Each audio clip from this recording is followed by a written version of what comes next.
All right, so today it is Pastor Carl and Wesley doing delicious devos. And what are we making today, Wesley? Ice cream! Ice cream. We're going to make mint chocolate chip ice cream. And so we will get to making it and show you how it's done. And we'll talk a little bit about our devotion along the way. Here we go. So this is going to be some low-carb ice cream. We are starting with 3 cups of Splenda. Next, we're going to put in 1 tablespoon of lemon juice. Now Wesley is going to dump in 1/4 teaspoon of kosher salt. Go ahead, Wesley. For our next ingredient, we are doing 7 cups of heavy whipping cream. So we have 2 32-ounce containers, and so we'll put this first whole container in, which is 4 cups. And then after that, we will measure out our other 3 cups. And a few more cups, and we are ready. Now Wesley is going to finish putting in our 1/2 teaspoon of vanilla extract. Go ahead, Wesley. Good job. Finally, we're going to do 1.5 teaspoons of peppermint extract. Here we go. My hand's not. There you go. Then if you'd like to, just add 4 drops or so of green food coloring to give it that sort of green color a lot of the mint chocolate chip ice cream has. You don't have to do it. It can be white and taste exactly the same. And if you're not as absent-minded as Pastor Carl, you will remember to put in 2 cups of milk. I'm using some Carb Master milk that you can buy at the Harris Teeter so that it has less sugar.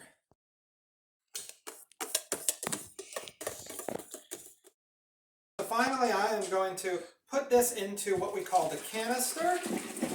And it's all going to go in there. This is going to make about 1 gallon of ice cream. It's going to be a lot.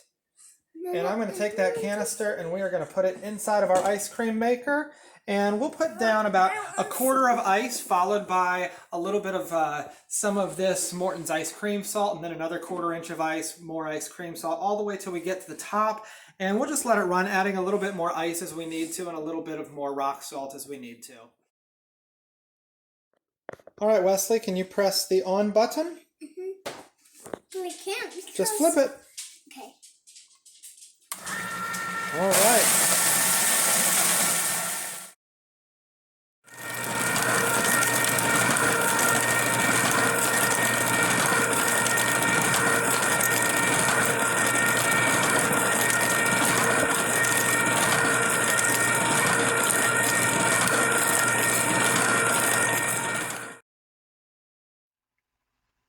So while all of that starts to churn and gets nice and creamy and delicious for us, I want to talk a little bit about why it's able to harden up like it does. Because really we're just making milk and cream cold together. And you might have heard me say a minute ago that we have to add salt to the ice that we surround everything with. And the reason we add the salt to all of that is really important. We add the salt because it actually makes the ice's melting point lower. It makes it colder. And as the ice is able to get colder and everything around the ice cream itself is able to get colder, it's able to start forming ice crystals and it's able to start hardening up. I thought about this today, and I thought about how what we're really doing is we are setting the right conditions for our ice cream to become what we want it to be. Instead of being basically just sweet, cold soup, it turns into something that's harder, that tastes wonderful on our mouths, because really the flavor of the ice cream is less important to our own taste buds and our taste receptors than the actual texture we get after all the air gets into it and after it hardens up a little bit because of those ice crystals. And so I was thinking about setting the right conditions, and I began to think about what it looks like to set the right conditions in our lives, because without some sort of work in setting the right conditions for spiritual growth, we're going to end up looking like soupy stuff. Maybe we'll have all the ingredients of a Christian with us.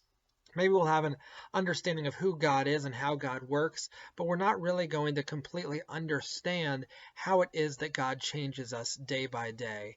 And so I was thinking about this, and then I thought about 1 Corinthians chapter 9, verses 24 to the end of the chapter. Do you not know that in a race the runners all compete, but only one receives the prize? Run in such a way that you may win it. Athletes exercise self-control in all things. They do it to receive a perishable wreath, but we an imperishable one. So I do not run aimlessly, nor do I box as though beating the air, but I punish my body and enslave it, so that after proclaiming to others, I myself should not be disqualified. What we're reading here is that Paul enters into a life of self-discipline and obedience, not because he's already figured out everything, not because he's already been a mature Christian, but because he is called to become a mature Christian.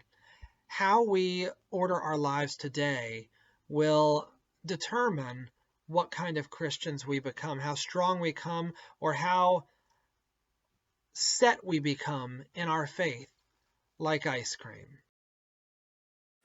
Now, while this ice cream is churning up right now, I forgot, I don't typically put the chocolate chips or the chocolate crumbles in until about probably 3/4 of the way through the ice cream churning process, because what I've come to realize is that gravity works pretty well, and if I put it in at the very beginning, by the end, all the ice cream pieces are already at the bottom of the canister. And so what we're going to do here in just a couple minutes is we are going to put all of this yummy goodness, this unsweetened chocolate, into the ice cream mixture.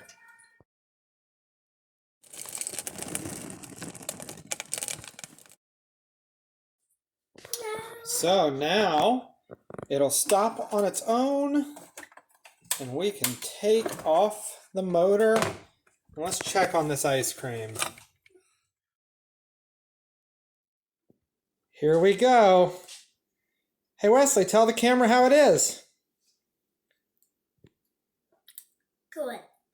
Is it delicious? Uh-huh. Good. Say bye-bye, everybody. Bye.